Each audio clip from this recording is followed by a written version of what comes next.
اعوذ باللہ من الشیطان الرجیم بسم اللہ الرحمن الرحیم رب اشرح لی صدری ویسر لی امری واحلل عقدۃ من لسانی یفقہوا قولی رب زدنا علما اللہم فقہنا فی الدین۔ اے اللہ ہمیں دین کی سمجھ بوجھ عطا فرما، آمین۔ السلام علیکم ورحمۃ اللہ وبرکاتہ۔ الحمدللہ، آج ہم تفسیر القرآن میں سورہ بقرہ کا آغاز کریں گے۔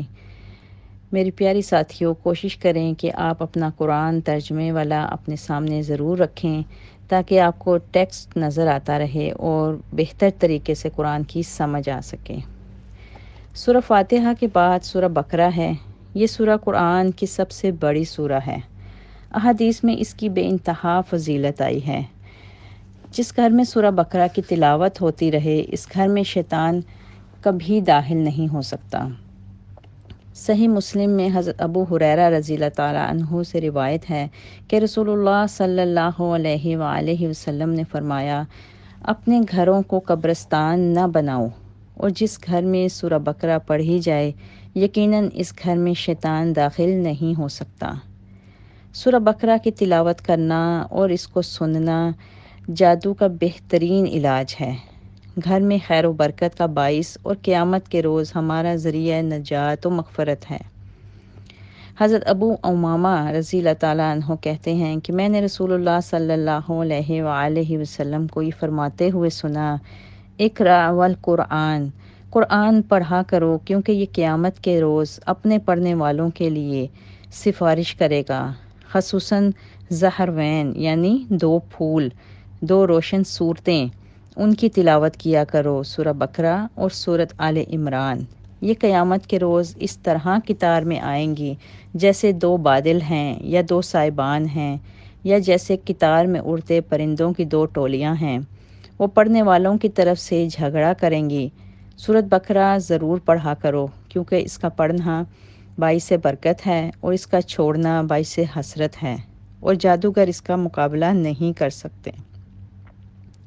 سورہ بقرہ قرآن مجید کی چوٹی اور شیطان کو بھگانے والی سورہ ہے۔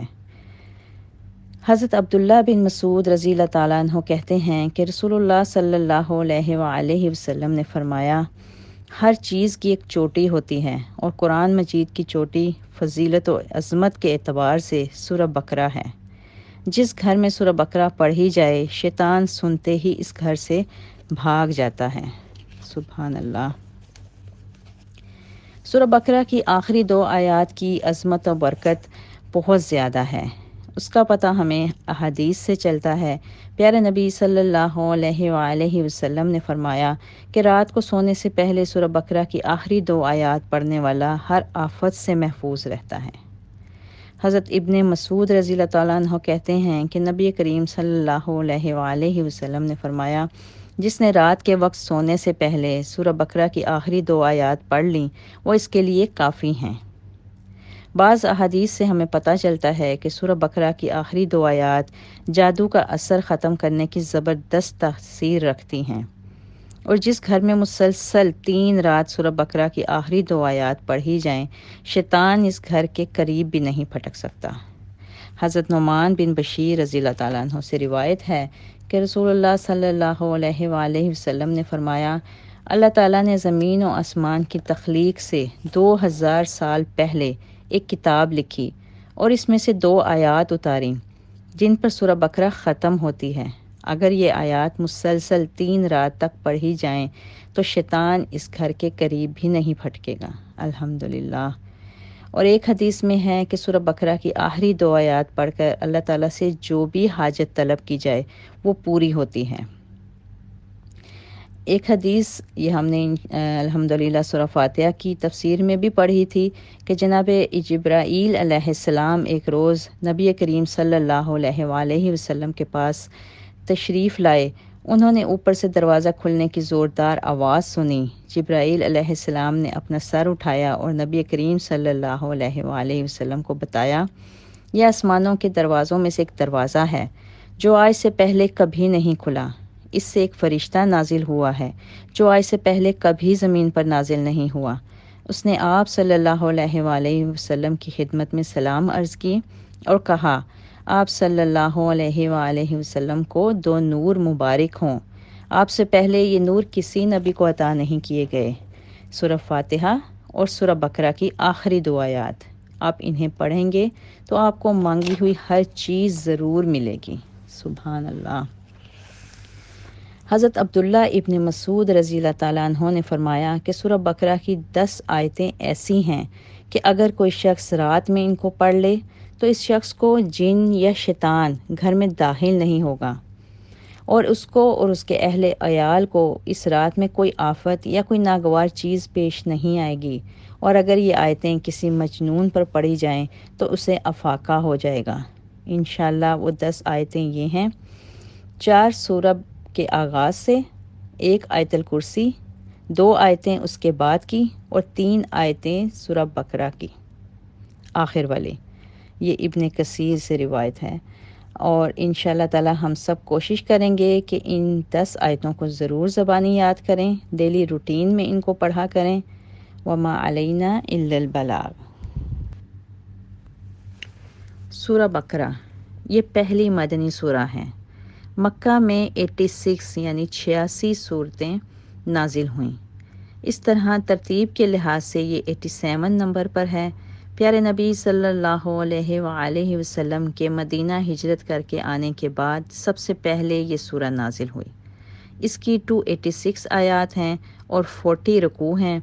اس کی زیادہ تر آیات مدنی دور کے شروع میں نازل ہوئیں، لیکن بہت کم آیات ہیں جو مدنی دور کے آخری سالوں میں آپ صلی اللہ علیہ وآلہ وسلم پر نازل ہوئیں، جیسے سود کے متعلق جو آیات ہیں، حرمت سود کے متعلق جو 10 ہجری کے آخر میں نازل ہوئیں۔ اس سورہ کے آغاز میں 3 گروہوں کا ذکر کیا گیا ہے: ایمان لانے والوں کا گروہ جن کا اللہ پر، یوم حساب پر، قرآن پر، رسولوں پر، تقدیر پر اور تمام رسولوں پر ایمان لانے والے ہیں، اور نمازوں کو قائم کرنے والے اور زکوٰۃ دینے والے ہیں۔ نمبر 2 جس گروہ کا اس میں ذکر کیا گیا کافروں کا ہے، جو کسی بھی طریقے سے اللہ پر ایمان نہیں لاتے۔ اور نمبر 3 پر منافقین کا گروہ ہے، جو بظاہر تو ایمان کا دعویٰ کرتے ہیں لیکن ان کے دلوں میں کفر ہے، یعنی دل سے اللہ کے احکامات کو نہ ماننے کی اسٹیمپ لگی ہے ان پر۔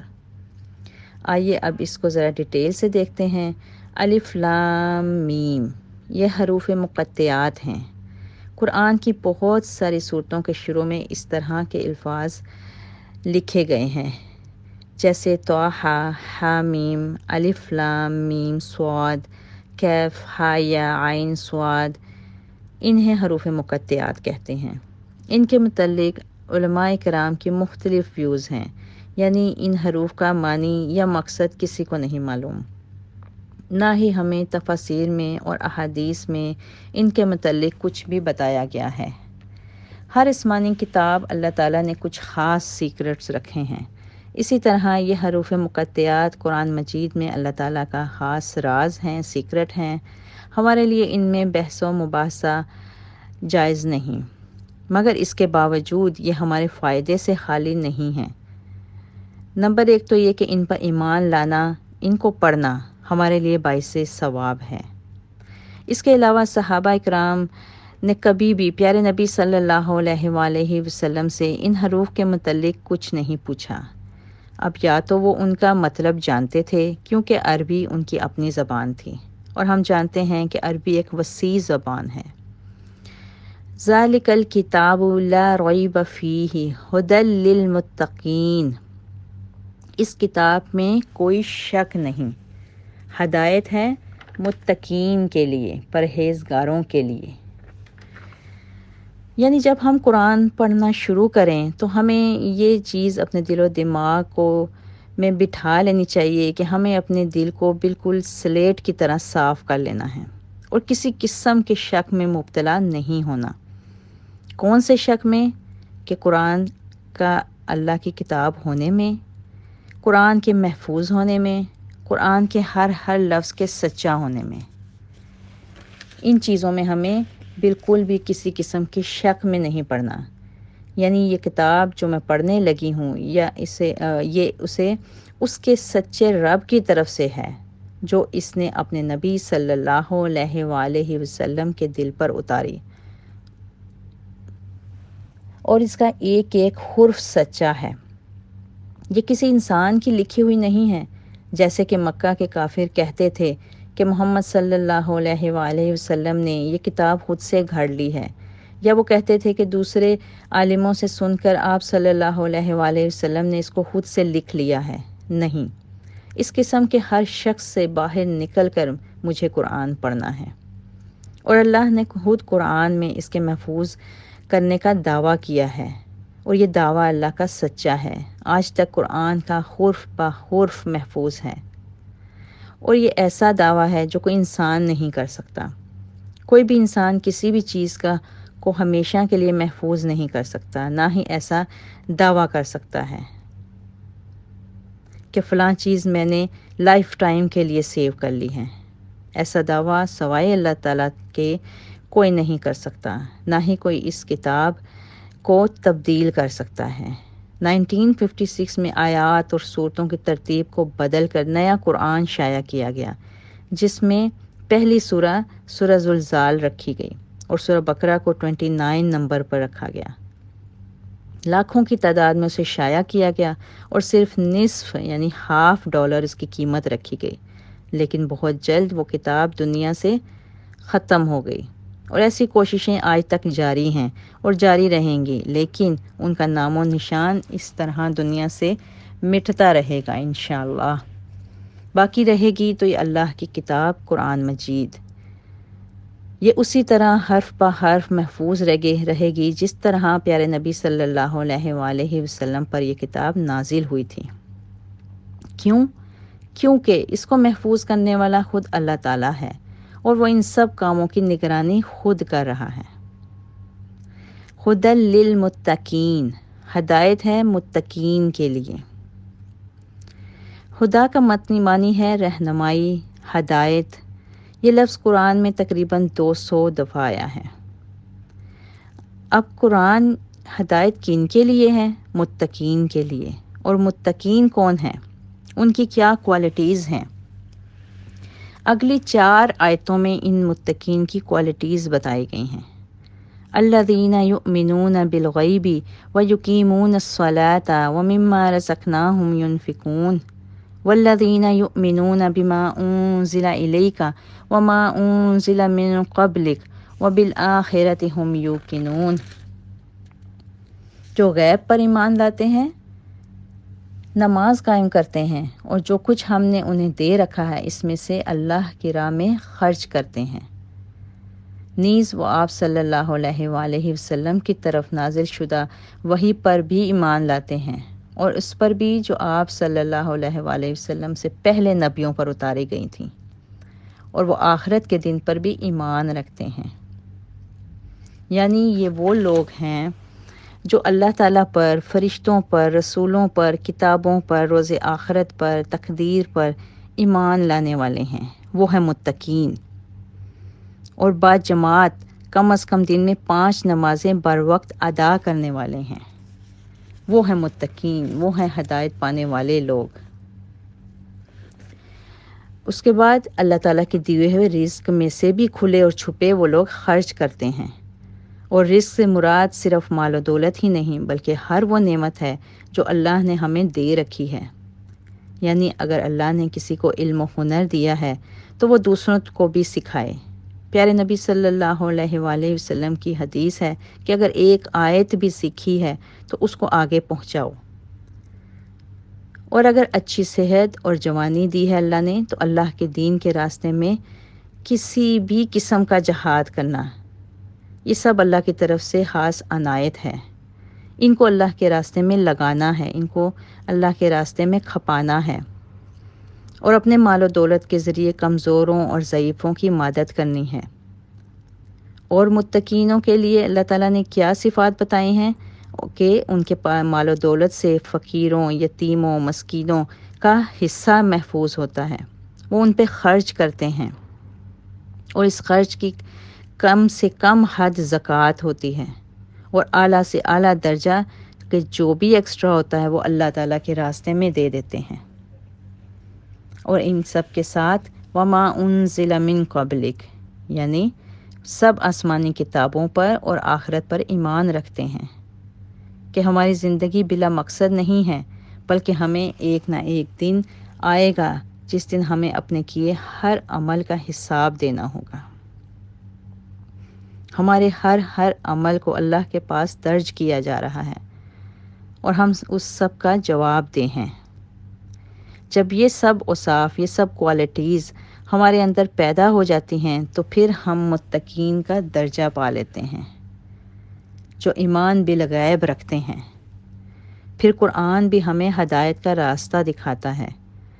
قرآن پڑھتے ہوئے ہمیں لطف و سرور یعنی مزہ آتا ہے، ہمارے دل پر نور ہو جاتے ہیں اور ہم دل کی آنکھ سے ہر آیت کو پڑھنے لگتے ہیں، ہر آیت کو دیکھنے لگتے ہیں۔ اسے ہی نور بصارت بھی کہا جاتا ہے۔ پھر قرآن کی آیات پڑھ کر ہمارے دل یقیناً کانپ اٹھتے ہیں۔ اللہ تعالیٰ نے قرآن میں بھی بتا دیا سورہ انفال میں، انما المؤمنین الذین اذا ذکر اللہ وجلت قلوبہم، مومن تو حقیقت میں وہ ہیں کہ جب ان کے سامنے اللہ کا ذکر کیا جائے، یعنی یہ قرآن پڑھا جائے، تو ان کے دل لرز اٹھتے ہیں۔ سبحان اللہ۔ اللہ تعالیٰ اپنی زندگی کی پریشانیوں میں جب انسان کو گھرا ہوا دیکھتا ہے تو وہ انسان کو ہدایت کا وہ راستہ دکھاتا ہے جو قرآن میں لکھا ہوتا ہے۔ انسان اپنی زندگی کی ان پریشانیوں میں الجھ کر بالکل بے انتہا طریقے سے پریشانی اور ڈپریشن کا شکار ہو جاتا ہے، کوئی راستہ نہیں نظر آتا، تو اس وقت قرآن کا مطالعہ اس کے دل میں روشنی پیدا کرتا ہے، اسے ہدایت کا وہ راستہ دکھاتا ہے، انسانوں کے حوصلے کو بلند کرتا ہے اور ان کو توانا اور مضبوط کرتا ہے۔ الحمدللہ۔ جس طرح اصحاب کہف کا واقعہ ہم نے پڑھا کہ وہ چند لوگ تھے، عین جوانی کا ٹائم تھا کہ انہوں نے اللہ سے رجوع کیا تو اللہ تعالیٰ نے بھی ان کو راستہ دکھایا، حالانکہ اس وقت کے ان کے سردار، ان کے حاکم وقت جو تھے وہ ان کو بالکل ختم کرنے کے در پہ تھے، لیکن انہوں نے اللہ سے مدد مانگی، اللہ کا راستہ چنا تو اللہ تعالیٰ نے بھی پھر ان کو ہدایت کا راستہ دکھایا، ان کو محفوظ کر دیا دنیا کی نظروں سے۔ اور پھر ایسے متقین لوگوں کے لیے قرآن کہہ رہا ہے اولئک علی ھدی من ربہم واولئک ھم المفلحون، ایسے ہی لوگ اپنے رب کی طرف سے نازل شدہ ہدایت پر ہیں اور یہی لوگ فلاح پانے والے ہیں، یعنی کامیابی حاصل کرنے والے ہیں۔ الحمدللہ۔ سورہ بقرہ۔ اعوذ باللہ من الشیطان الرجیم، بسم اللہ الرحمن الرحیم، اللہم فقہنا فی الدین، آمین۔ السلام علیکم ورحمۃ اللہ وبرکاتہ۔ الحمدللہ ہم نے سورہ بقرہ کی آیات 1 to 5 تک پڑھا۔ آیت نمبر 5 میں ہمیں کیا بتایا جا رہا تھا کہ اولئک علی ھدی من ربہم واولئک ھم المفلحون، ایسے ہی لوگ ہیں جو اپنے پروردگار کی طرف سے نازل شدہ ہدایت پر ہیں اور یہی لوگ فلاح پانے والے ہیں، یعنی کامیاب ہیں۔ تھوڑا سا اس کو ریوائز کر لیتے ہیں کہ کون لوگ کامیاب ہیں؟ جن کو اللہ تعالیٰ ہدایت دیتا ہے، سیدھا راستہ دکھاتا ہے۔ اور اللہ تعالیٰ سیدھا راستہ کن لوگوں کو دکھاتا ہے؟ جو وہ سارے کام کرتے ہیں جو آیت نمبر 1 to 4 بتائے گئے ہیں، یعنی غیب پر، اللہ تعالیٰ پر، رسولوں پر، آخرت پر، تقدیر پر بن دیکھے ایمان رکھتے ہیں اور نماز کو قائم کرتے ہیں اور اللہ کے دیے ہوئے رزق میں سے اللہ کے بندوں پر خرچ کرتے ہیں۔ اپنے اوپر تو سب کرتے ہیں، لیکن جو اللہ کے نیک بندے ہوتے ہیں وہ اللہ کے بندوں پر ہی خرچ کرتے ہیں۔ پھر وہ لوگ ہیں جو دنیا اور آخرت دونوں میں کامیاب کہلاتے ہیں۔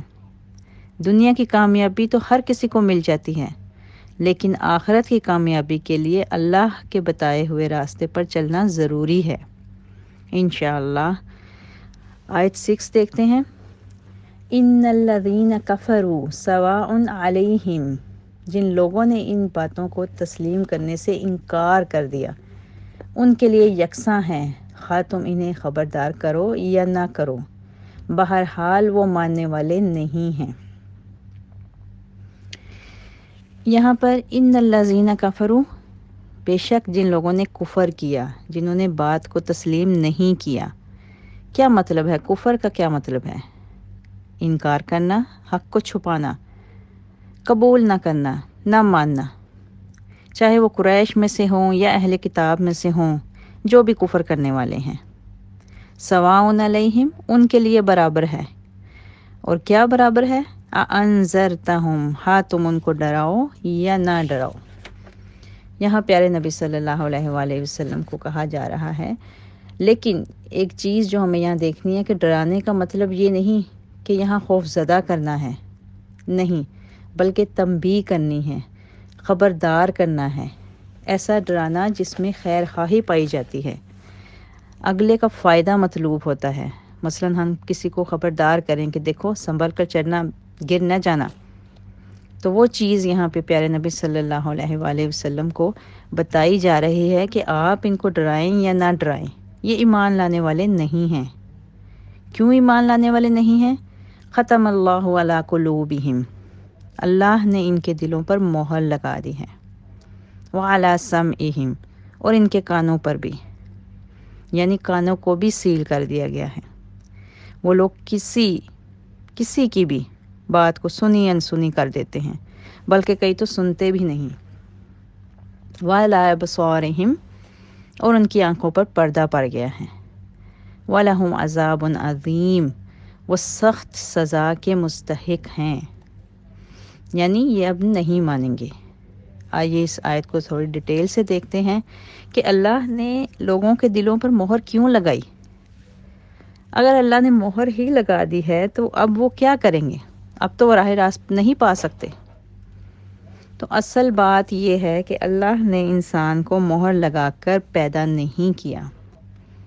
حدیث میں آتا ہے کل مولود علی الفطرہ، ہر مولود، ہر بچہ فطرت پر پیدا ہوتا ہے۔ یہ اس کے ماں باپ ہیں جو اس کو اس یہودی یا نصرانی بنا دیتے ہیں۔ تو اس سے ہمیں کیا پتہ چلتا ہے کہ انسان کے اوپر اس کا ماحول اثر کرتا ہے۔ وہ ماحول میں اتنا بند ہو جاتا ہے کہ پاس کی کوئی چیز اس کو سمجھ نہیں آتی، اس کی دلچسپیاں، اس کے شوق صرف اس ماحول تک محدود رہتے ہیں۔ وہ ان سے باہر نکلنا ہی نہیں چاہتا، ان کو حق نظر ہی نہیں آتا، کیونکہ اس کو اسی ماحول میں آسانیاں نظر آتی ہیں، وہ اسی ماحول میں پلا بڑا جوان ہو جاتا ہے۔ وہ اللہ کے دین کو اہمیت ہی نہیں دیتا، نہ دینا چاہتا ہے۔ تو پھر ایسے لوگوں کے ساتھ اللہ بھی کیا سلوک کرتا ہے؟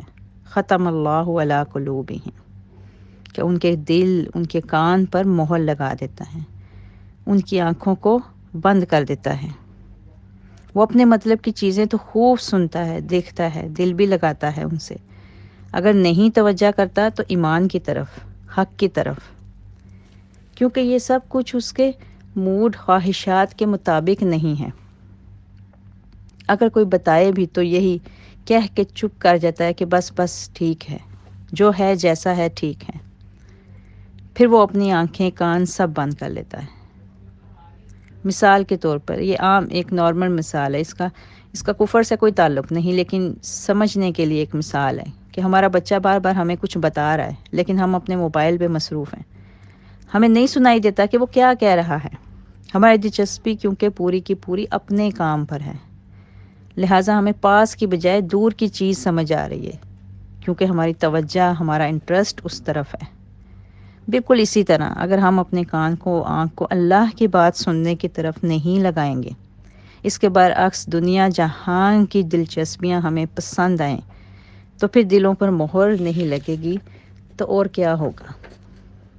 لہٰذا یہاں اس آیت میں ان کفار مکہ کی طرف اشارہ ہے کہ جو اپنے باپ دادا کا دین چھوڑنے پر تیار ہی نہیں تھے، کیونکہ ان کو آنکھ کھولتے ہی وہ کفر کا ماحول ملا، اور اب وہ اس سے ہٹنے کو بالکل بھی تیار نہیں تھے، چاہے آپ صلی اللہ علیہ وآلہ وسلم ان کو ڈراتے یا تنبیہ کرتے، وہ ماننے والے نہیں تھے۔ ان کو اسلام قبول کرنے کے بعد وہ حرام کام سب چھوڑنے پڑتے، وہ سب ان کو نظر آ رہا تھا جن میں ان کی پوری دلچسپی تھی۔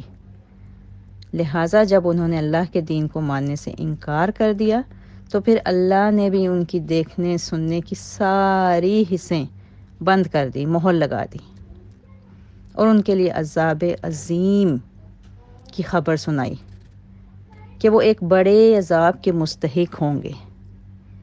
لیکن اب یہاں ایسا بالکل بھی نہیں کہ جب ان کا ماحول ہی ایسا تھا تو وہ ایمان کیسے لاتے، نہیں، بلکہ پیارے نبی صلی اللہ علیہ وآلہ وسلم نے اپنی آخری سانس تک تمام کفر کرنے والوں کو اسلام کا پیغام پہنچایا، اور ہمارے سامنے ہے کہ پہلی وحی سے لے کر قرآن مکمل ہونے تک لاکھوں لوگوں نے اسلام قبول کیا۔ ان کو ہدایت نصیب ہوئی۔ کیسے ہدایت نصیب ہوئی؟ کہ انہوں نے اللہ کے پیغام کو سنا اور غور و فکر کیا، اس پر ایمان لانے کا اظہار کیا، تو اللہ نے بھی ان کو ہدایت نصیب کی۔ ہدایت ایک ایسی چیز ہے جو کبھی بھی بغیر مانگے اللہ عطا نہیں کرتا۔ جو شخص اللہ سے ہدایت مانگتا ہے اسی کو اللہ تعالیٰ ہدایت عطا کرتا ہے۔ آیت نمبر 8 دیکھتے ہیں۔ وَمِنَ النَّاسِ مَن يَقُولُ آمَنَّا بِاللَّهِ وَبِالْيَوْمِ الْآخِرِ وَمَا هُمْ بِمُؤْمِنِينَ۔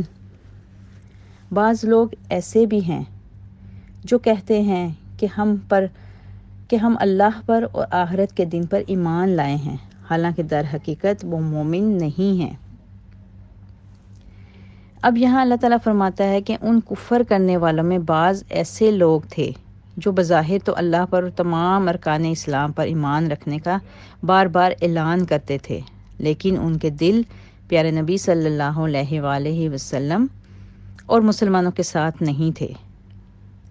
اندر ہی اندر وہ مسلمانوں کی جڑیں کاٹتے تھے۔ ایسے لوگوں کو کیا کہتے ہیں؟ منافق۔ یہاں ان منافقین جیسے عبداللہ بن ابی جیسے لوگوں کا ذکر ہے جو سامنے تو ایمان کا دعویٰ کرتے تھے، لیکن دل ہی دل میں اسلام کے خلاف کام کرتے تھے اور سمجھتے تھے کہ وہ مسلمانوں کو دھوکہ دینے میں کامیاب ہو گئے ہیں۔ لیکن اللہ تعالیٰ فرماتا ہے آیت نمبر 9 میں، یخادعون اللہ والذین آمنوا، وہ اللہ اور ایمان لانے والوں کے ساتھ دھوکہ بازی کر رہے ہیں، مگر دراصل وہ خود اپنے آپ کو ہی دھوکے میں ڈال رہے ہیں اور انہیں اس کا شعور نہیں ہے۔ یعنی حقیقت میں وہ اپنے آپ کو دھوکہ دے رہے تھے اور اپنی دنیا اور آخرت کو نقصان پہنچا رہے تھے۔ ایک منافق کا دھوکہ اس کو وقتی طور پر تو کامیاب کر سکتا ہے، لیکن ہمیشہ اس کا دھوکہ نہیں چل سکتا۔ آیت نمبر 10 دیکھتے ہیں۔ فی قلوبہم مرض، ان کے دلوں میں ایک بیماری ہے جسے اللہ نے بڑھا دیا ہے، اور جو جھوٹ بولتے ہیں اس کی پاداش میں ان کے لیے دردناک سزا ہے۔ یعنی بیماری سے مراد منافقت کی بیماری ہے، اور اللہ کا بیماری کو بڑھانے کا مطلب یہ ہے کہ اللہ تعالیٰ نے ان کو ڈھیل دے رکھی ہے کہ کر لو، جتنا آگے بڑھ سکتے ہو بڑھو، اور پھر وہ اپنی منافقت میں بڑھتے ہی چلے جاتے ہیں۔ ایسے منافقین کے لیے پھر دردناک سزا کا اعلان کیا گیا ہے۔ آیت 11 اور 12۔ وَإِذَا قِيلَ لَهُمْ لَا تُفْسِدُوا فِي الْأَرْضِ، جب کبھی ان سے کہا گیا کہ زمین میں فساد برپا نہ کرو تو انہوں نے یہی کہا کہ ہم تو اصلاح کرنے والے ہیں۔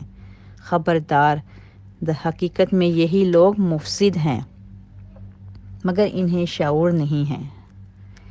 ان منافقین کا فساد کیا تھا جو اللہ تعالیٰ ہمیں بتا رہا ہے کہ جب ان سے کہا گیا کہ فساد برپا نہ کرو تو کیا فساد تھا ان کا؟ ان کا فساد یہ تھا کہ ان کی دلی ہمدردیاں تو کافروں کے ساتھ تھیں، لیکن مسلمانوں میں شامل ہو کر ان کے تمام معاملات کی جاسوسی کرتے تھے اور ان کی خبریں کافروں تک پہنچاتے تھے، اور جو کمزور عقیدے کے مسلمان ہوتے تھے ان کو اور اسلام کے خلاف کرنے کی کوشش کرتے تھے، اور کسی بھی جنگ میں مسلمانوں کو نقصان پہنچانے کی پوری کوشش کرتے تھے، اور پھر کہتے کہ نحن مصلحون، کہ ہم تو اصلاح کرنے والے ہیں، یعنی ہم ہر ایک سے صلح رکھنا چاہتے ہیں، مسلمانوں سے بھی اور کفار سے بھی۔ ایسے لوگوں سے پھر اللہ تعالیٰ خبردار کر رہا ہے کہ یہی لوگ فساد پھیلانے والے ہیں، ان سے خبردار ہو جاؤ، خبردار رہا جائے ایسے لوگوں سے۔ آیت نمبر 11، 12 اور 13 اور 14 کا ترجمہ دیکھتے ہیں، کیونکہ یہ سارا ایک ہی سلسلہ ہے۔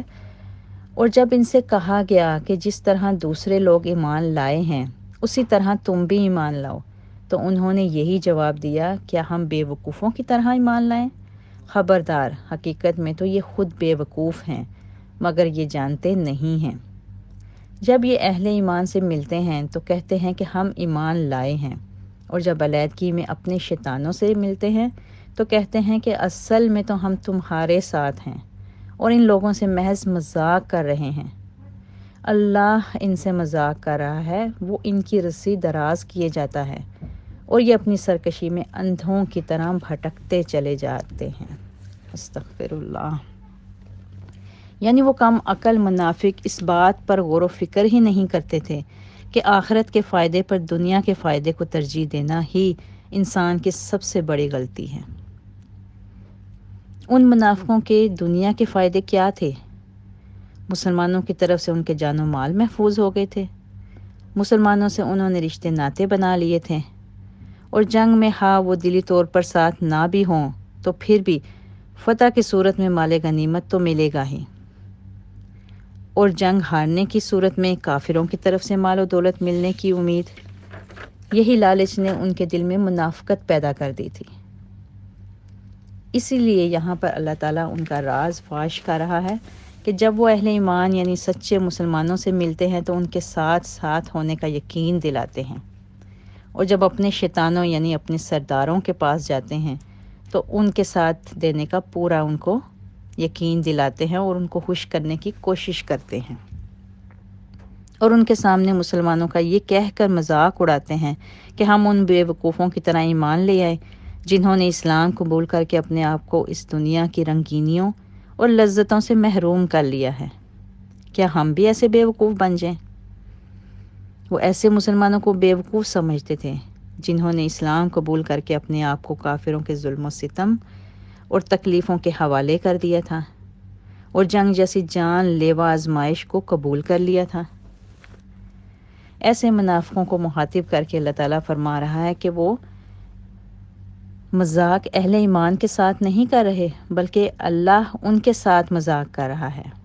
ایک چال منافق چلتا ہے اور ایک چال اللہ چلتا ہے، اور یقیناً اللہ کی چال بڑی سخت ہوتی ہے جس کو منافق نہیں سمجھ سکتے، وہ بس اپنی ہٹ دھرمی میں ہی بھٹکتے رہتے ہیں اور اللہ ان کی رسی کو ڈھیل دیتا رہتا ہے۔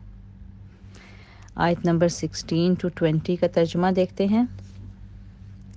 اولئک الذین اشتروا الضلالۃ بالہدی، یہ وہ لوگ ہیں جنہوں نے ہدایت کے بدلے گمراہی خرید لی ہے، مگر یہ سودا ان کے لیے نفع بخش نہیں ہے اور یہ ہرگز صحیح راستے پر نہیں ہے۔